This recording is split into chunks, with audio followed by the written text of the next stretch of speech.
والنجم إذا هوى ما ضل صاحبكم وما غوى وما ينطق عن الهوى إن هو إلا وحي يوحى علمه شديد القوى ذو مرة فاستوى وهو بالأفق الأعلى ثم دنا فتدلى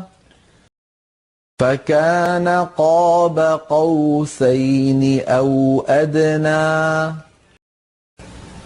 فأوحى إلى عبده ما أوحى ما كذب الفؤاد ما رأى أفتمارونه على ما يرى ولقد رآه نزلة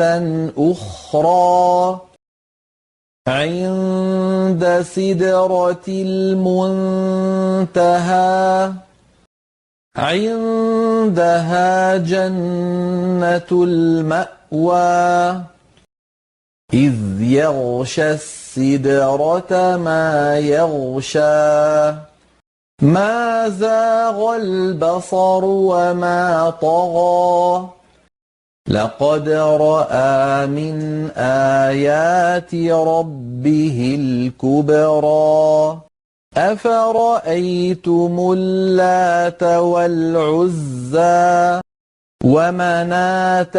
الثالثة الأخرى ألكم الذكر وله الأنثى تلك إذا قسمة ضيزى إن هي إلا أسماء سميتموها أنتم وآباؤكم ما أنزل الله بها من سلطان إن يتبعون إلا الظن وما تهوى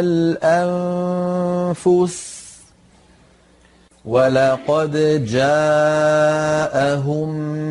من ربهم الهدى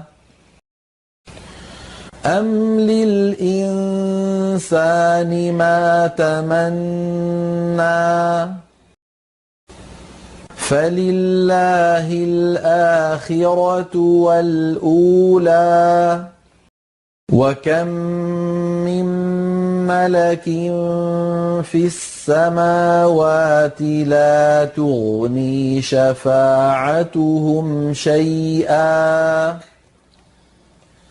لا تغني شفاعتهم شيئا إلا من بعد أن يأذن الله لمن يشاء ويرضى إن الذين لا يؤمنون بالآخرة ليسمون الملائكة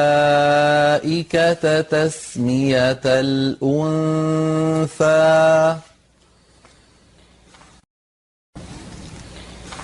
وما لهم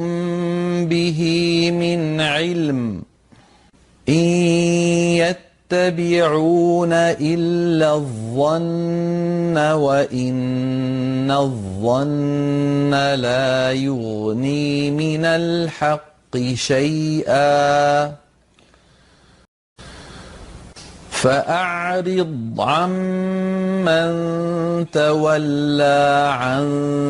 ذكرنا ولم يرد إلا الحياة الدنيا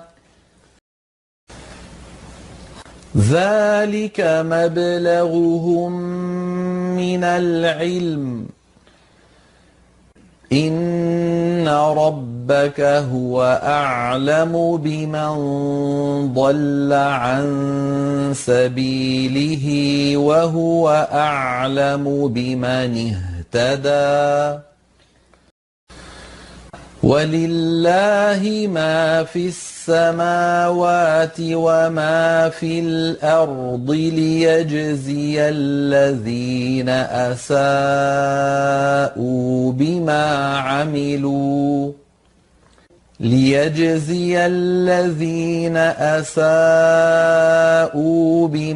عملوا ويجزي الذين أحسنوا بالحسنى الذين يجتنبون كبائر الإثم والفواحش إلا اللمم إن ربك واسع المغفرة هو أعلم بكم إذ أنشأكم من الأرض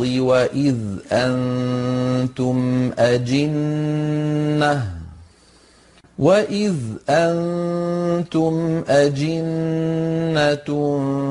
في بطون أمهاتكم فلا تزكوا أنفسكم هو أعلم بمن اتقى أفرأيت الذي تولى وأعطى قليلا وأكدى أعنده علم الغيب فهو يرى أم لم ينبأ بما في صحف موسى وإبراهيم الذي وفى ألا تزر وازرة وزر أخرى وأن ليس للإنسان إلا ما سعى وأن سعيه سوف يرى ثم يجزاه الجزاء الأوفى وأن إلى ربك المنتهى وأنه هو أضحك وأبكى وأنه هو أمات وأحيا وأنه خلق الزوجين الذكر والأنثى من نطفة إذا تمنى وأن عليه النشأة الأخرى وأنه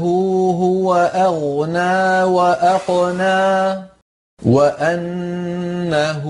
هو رب الشعرى وأنه أهلك عادا الأولى وثمود فما